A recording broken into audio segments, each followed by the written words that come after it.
Well, Curtis is here. And Shannon should go ahead and start. Gentlemen, you have the floor. Name, address, phone number, number of kids, and are you married or not married? That's complicated. Again, Deputy Hall at the Sheriff's Office. Been working at the dog ward since July of last year. We're here to just give you guys an update. We have a bunch of positive stuff going on.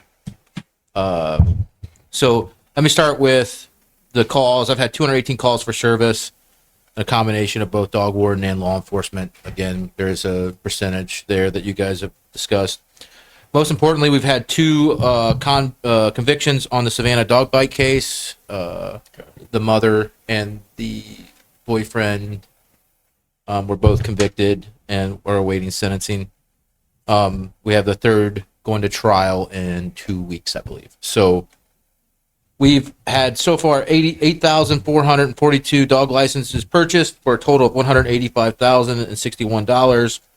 We currently sit at 491 unrenewed dog license. That is about half of what we set at last year at this time. They got the message. Yeah, it's and as we move forward, I want to be honest. It's not the unrenewed that I'm concerned about. It's the never had. That is a large percentage, and it's just not okay. So there's probably going to be a certain amount of citations coming from that in the future. It'll probably be uncharacteristic of me, but I think I have to make a stand somewhere on that. Currently, we have had 4 agency arrangements where we've worked with different agencies, including Cleveland VA, Samaritan Hospital, JFS in Ashland, and I'm forgetting, the Wayne County Dog Shelter. So what that means is if another agency calls us, we will always answer the call and try to work with them, no matter what they need, if it is an animal-related case. We obviously can't help them with cats. We're the dog shelter, dog warden. But we try, right? We have phone numbers, and we try to help them. So no matter what, if an agency calls us, we answer the phone.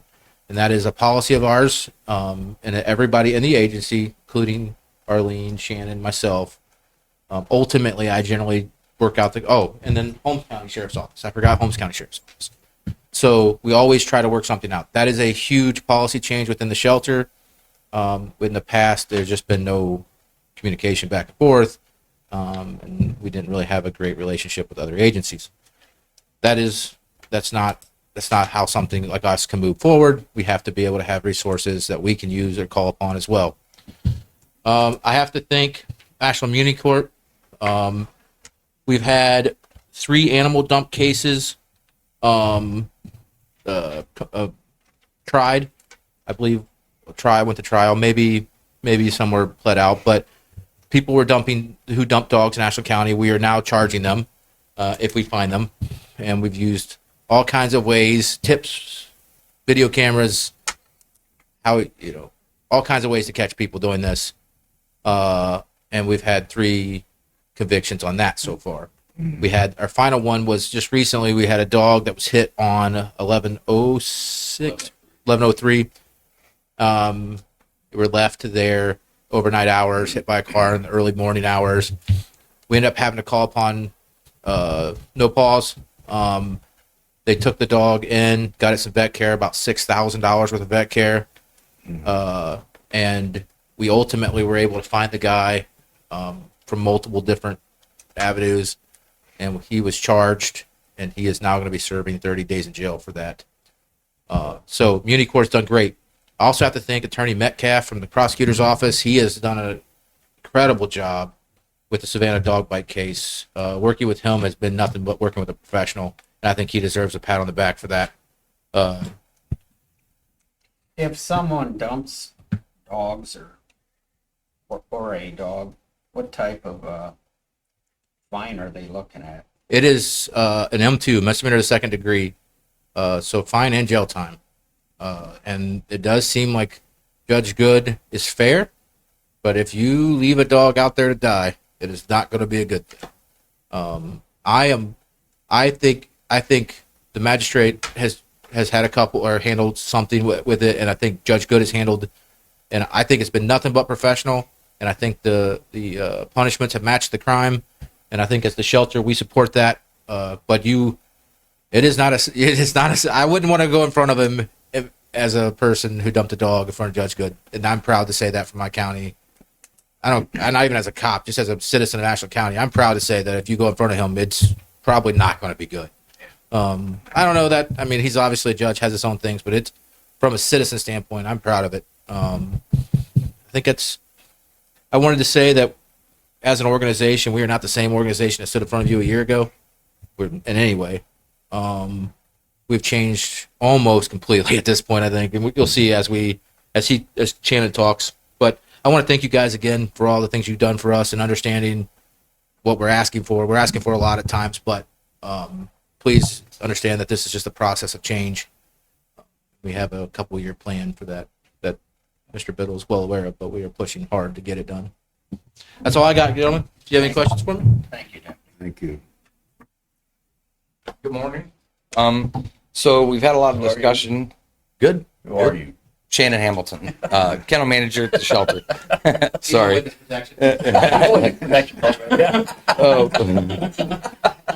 We've had a lot of discussions about healthcare at the shelter. So for the health of our dogs at the shelter is paramount, both for the well-being and for the ability to place healthy, happy dogs and families in our community.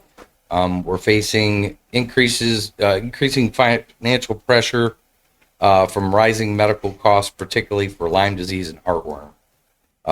To continue to provide comprehensive care and fulfill our mission of connecting the public with healthy, adoptable companions, we are requesting some increases in our adoption and redemption fees. This will directly help us offset these growing costs. Our fee change proposal is that we raise our adoptions from $175 to $180.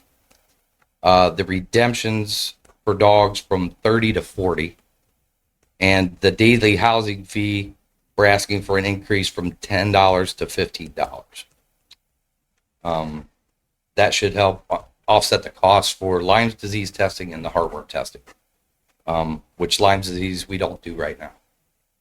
Also, we've changed. We're going to open up on Saturdays. So we're going to start opening on Saturdays from 9 a.m. to 1 p.m. Starting on July 12th after the 4th of July holiday. Hopefully this will help us with adoptions and redemptions. So that's what we're looking at, making that change on the 12th of July. As our current statistics for the shelter, we've had 105 dogs come into the shelter. We've had 41 dogs adopted. We've had 43 dogs reclaimed. We've had 13 dogs go into rescues. We had 5 dogs in foster care. We are now down to 2. All those, the other 3 have been adopted. So we're down to 2 fosters right now. Yeah, we have a medical foster coming up once it clears the criminal case and the health assessment, getting it back up to healthy. And we've had 4 euthanizations this year due to behavioral, unadoptable. Of course, it's very rough to let a dog with a bite history leave and go out to the public. So those were done strictly to protect the public, so that dog didn't end up getting adopted out to somebody publicly. So those are all the numbers I have. If anybody has any questions for me. How many dogs in care now? We have 26 right now. A couple potential adoptions today. Just waiting for those to play out. So are you seeing more adoptions than usual, or is it about the same? I think we might be a little bit lower on our adoption numbers, just due to the fact that we just don't have as many dogs in the shelter right now as we did this time last year. We only have 1 long-term dog left. That dog's currently going back and forth to Wayne County, doing play groups over there, doing phenomenal, which is giving us a good assessment on this dog's ability to be adopted. We had questions before. Now we're completely set with the fact that she is adoptable, and we're just working on that process. So with the intake dogs, one of the things you have to keep in mind is we no longer accept to just the dog to come to the shelter and we're not finding a home. If I get any lead to whose the owner is, I'm going to go out and make contact with them. So we are returning a lot of dogs because they're the owner of the dog. It may come with a citation, but we are returning the dogs. That's why our numbers are down. Is we're more driven to getting dogs home than we have been. It was going to be my question. Thank you. Well, I want to point out a few of the major things. Obviously, is the cooperation that we have with these other agencies now. I know we have traded dogs with Wayne County a couple times.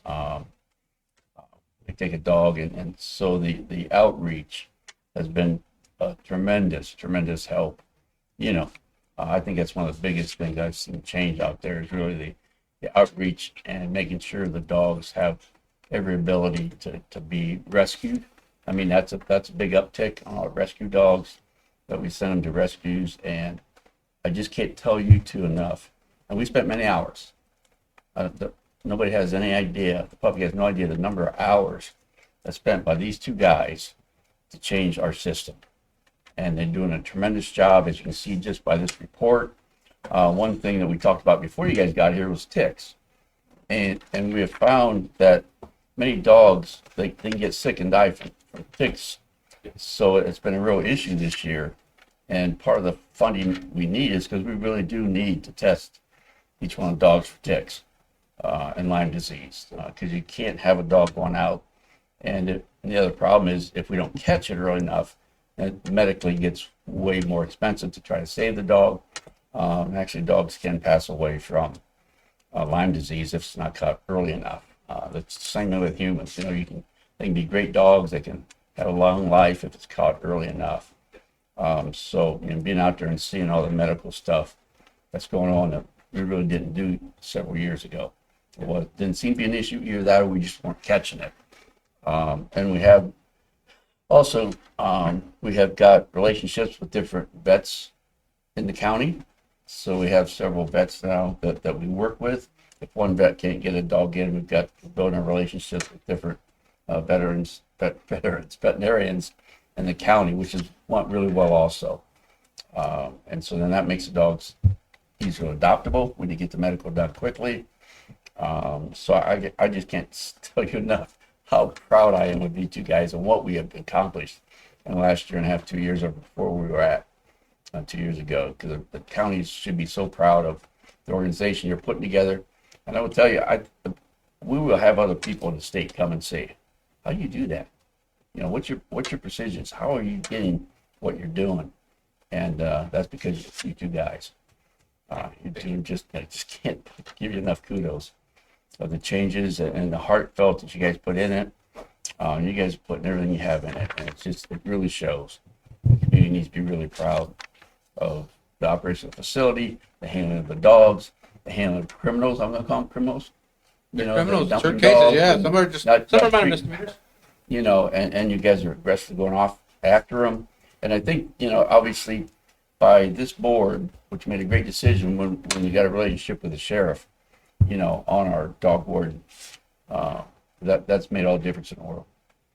It allows us to do what needs to be done in this county and make the county proud. And I think the River should be proud. The only thing that I forgot to say is that we're going to hear in just a second that the shelter has done more community events this year. It's probably past 5 years the same. I don't know the number, but we're out there in the community more, and you guys are hearing more about that soon. But all right, thank you guys. Thank Any you. any other questions? Yeah, Shannon, I just wanted to ask about the statistics you presented. What's the time period? You said 100 dogs have come in between That's from the first of the year.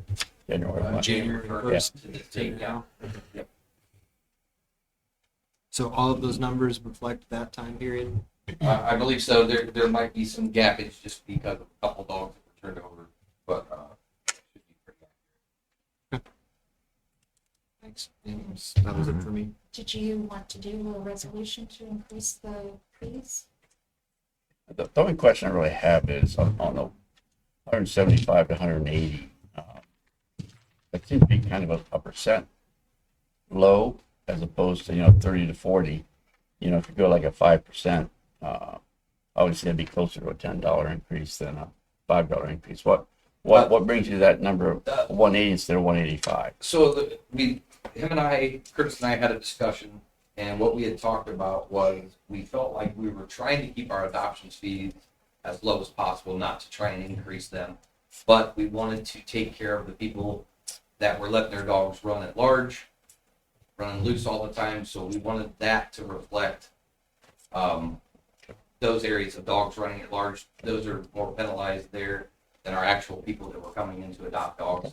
The people that are coming in to adopt dog are doing the right thing, right? Not saying that everybody whose dog runs at large is a bad person. That's not what I'm saying. That's a minor misdemeanor at best. But to punish the people who are coming, or to raise the money to the people who are coming in to get a dog, we just could not.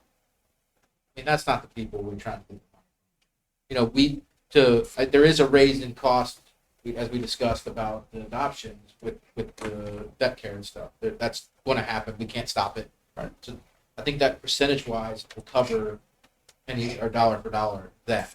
So we're not losing money there. We're just back to. And we're working on, so we have Ellie, which is the new assistant kennel manager, LE. Powell. And so she's going to be starting to look into grant writing. So we're hoping we can actually do a better version of that test as time goes on. The actual cost for that is about $20 per test. So if you put that to the possibility of having 230 dogs come into the shelter at $20 per test, that's Big pretty dollar number. big increase. So right now, the testing costs we're looking at would be around $9 per test, for to have both of those tested, compared to 20. So we're saving about $11 right now.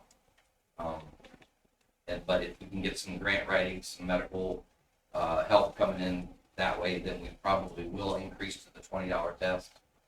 But at this time, we just figured we need to stick to bottom dollar and stay in that area. Go ahead. Go ahead. I appreciate that sentiment because we do want these dogs adopted. We do want them at home, so we want them at the lowest possible thing. And you're right, we don't want to penalize people that are adopting, but we do have to cover costs. It's a necessary, like, we understand that we have to. There's another conversation coming to dog licenses. I I think was going to bring that up. it's Yes. coming, because it's going to have to happen eventually as well with the cost of everything. But I just can't see a world where the people who are doing the right thing should have to pay much. Yeah. Right. Even if it's a small percentage, and we're sorry, we didn't want to. That's all I can say. Is if it's a small percentage, we're sorry, we didn't want to. But I will tell you, if you go buy a dog somewhere else, anywhere, it's way more than $180. Can be some places a little cheaper, some places a little more expensive. These dogs, aren't cheap to buy anymore when you're going out looking to purchase a dog. I've not seen one that's $180 anywhere. But it could be, but I've not seen any. So it's still a really good deal on the overall. Plus everything that's been done to the dog. I mean, it's ready to go. By all accounts, we're trying to give you a healthy dog Yep. that has great vet care, and we've got great vet care for these dogs. I mean, and the care in the shelter for the best vet care they can have right now. So it is what it is, and we're sorry. That's all we can say. I have one other question. With the fees that you hope to increase, how much is that going to offset the costs? Like, how much are you hoping to raise with the raise in fees? It should be enough to cover our lines testing. That was the main goal, was to cover that cost. Now there might be a little extra left over. We're hoping, but like I said, with Ellie Powell, the assistant kennel manager, we're going to get her out there doing some grant writing, hopefully to be able to get medical funding coming into our shelter. That'll give us the ability to upgrade to a better test. It's a lot more accurate. It tests a lot better. What kind of test? What's it testing for? It's going to be for Lyme's disease, to test all forms of that, because we've literally had 2 dogs come into our shelter that were so far gone from Lyme's disease that there was nothing. They were already in complete kidney failure. Um, that's going to happen more often if it's not caught early. So our hopes are to catch it early enough where we can treat them, treat it early and have a better outcome. So were those 2 dogs euthanized then, or what happened? One is currently fighting for life. They don't give her much chance of whatever, and the other one did have to be euthanized, not by our shelter. She was in foster care, but her kidneys completely shut down. There were no other options for her. So there was no cure for it at that point. There is with the foster program, and I don't know that we've talked about it. But the foster program, it allows the opportunity for fosters to come in and give end of life care for dogs. I mean, there's people out there. One of them probably sitting right here, to be honest with you, that will do that to give something in life care. They're not going to want us to give their names out, but they're willing to do it, and that's an incredible thing. It's another one of those terrible parts of the world that we work in. Okay, any other questions? All right, thank you very much, gentlemen.